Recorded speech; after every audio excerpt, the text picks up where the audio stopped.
Aubrey Jumper is with us here on the John Mendola Show. We're at Kirby Park, Holy Redeemer Student Athlete. Senior year? Yep. You got to be excited about that. And with COVID, it's been a little different for all of us. So right now, the Paralympics are going on in Tokyo, and you're an adaptive sport athlete. So you're a para-athlete where you could actually be competing there. You're good enough to compete there, but a little bit of like red tape registration stuff, you weren't able to go there. Talk a little bit about, the ability of, hey, you're one of these world-class athletes, but just unfortunately you're not able to be there right now. Yeah, unfortunately I'm not able to be there due to the fact that I did not have my international classification, which is something that every athlete needs. And I'm really sad that I'm not there right now, but I love watching the Paralympics and I'm cheering on for Team USA. And you're right, it's going on right now, so mixed emotions, I'm sure. Yes, very. But you're really good at a lot of events, and you've traveled a bunch this year outside of Pennsylvania. So let's first talk about some of the events that you do compete in. There's a bunch of them. Yes, I compete in the 100, 200, 400. Those are my running events. And I compete in the long jump, which is my favorite event. And I also compete in all field events. So very hectic.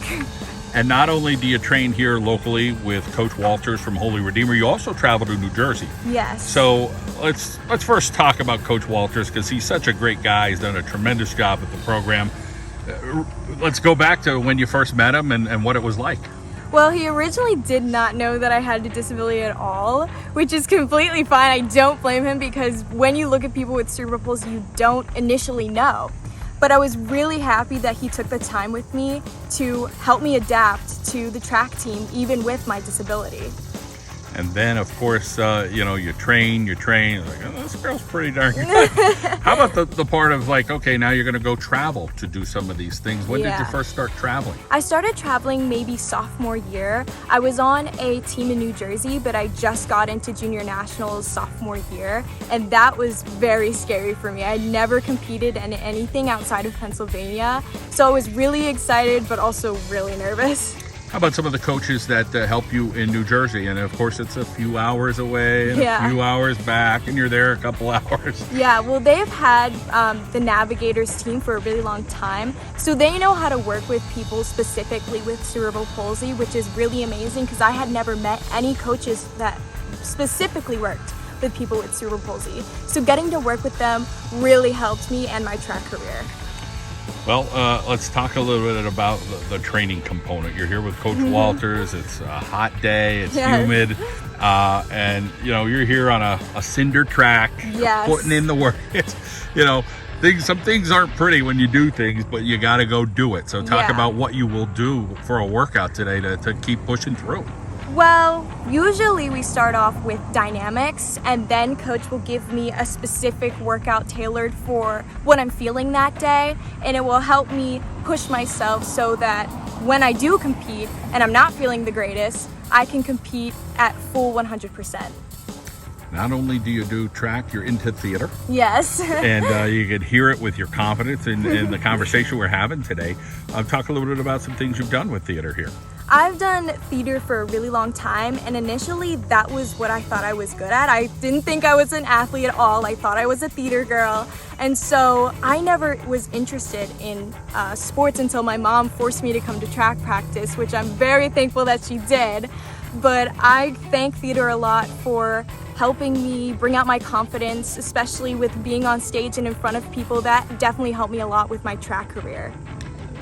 I'm sure you have a world of thanks to give to your parents. Oh, 100%. Talk about the traveling and the places you've gone, Arizona, Colorado this year. Yes, my parents are the best. They take me to where I need to go no matter what. They let me compete in Colorado and Arizona, and they take time out of their work schedule to take me there, which is amazing because I'm working, they're working, and they still put in efforts for me to be able to do what I love.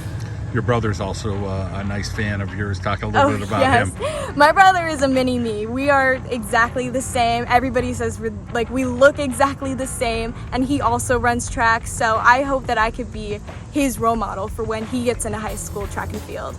Well, we go back to the Paralympics. So because of COVID and so forth, the Olympics are this year, but they'll be 2024. You're expecting to be there. Yes, I am. I'm really hoping that I will be. From what I'm looking at with my times and where I'm ranked, it is possible that I will go. And those medals, they're not just, okay, she got 3rd and 5th and 7th. There's a lot of first place finishes. And you're on the world map. You're not just here, okay, in the region or the United States. You're on the world map with some of those things that you've done. Talk about how that feels for you. Do you feel like that's pressure? You feel like, wow, I'm really climbing up the ladder. I would have never expected it. If you had asked me 10 years ago what I was doing, I would have said theater. But it feels amazing because I put in so much work, and to see it pay off like this is absolutely amazing. What you're doing right now, you're doing a lot of different things, and others maybe with cerebral palsy, they might feel sorry for themselves, or they might, feel a certain way. Do you think what you're doing is going to maybe help inspire some of those students, or I hope some older so. people even? Yes, I definitely hope so. I know for me, I've never really had a role model to look up to until I started para sports, because there are not a lot of big names of celebrities with cerebral palsy. So I'm hoping that I will be able to get big enough that I can be role model for younger children so that they'll have someone to look up to.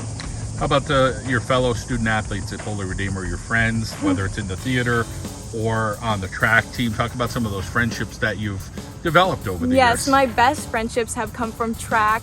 I literally could not live without them. They push me to be the best that I can be. They are always helping me do better, and I don't think I would be here without them. Aubrey, you have a wonderful story, but we're only at the beginning. I think there's a lot more to come from Aubrey Jumper. It's so great to catch up with you, and we wish you the best going forward. Thank you.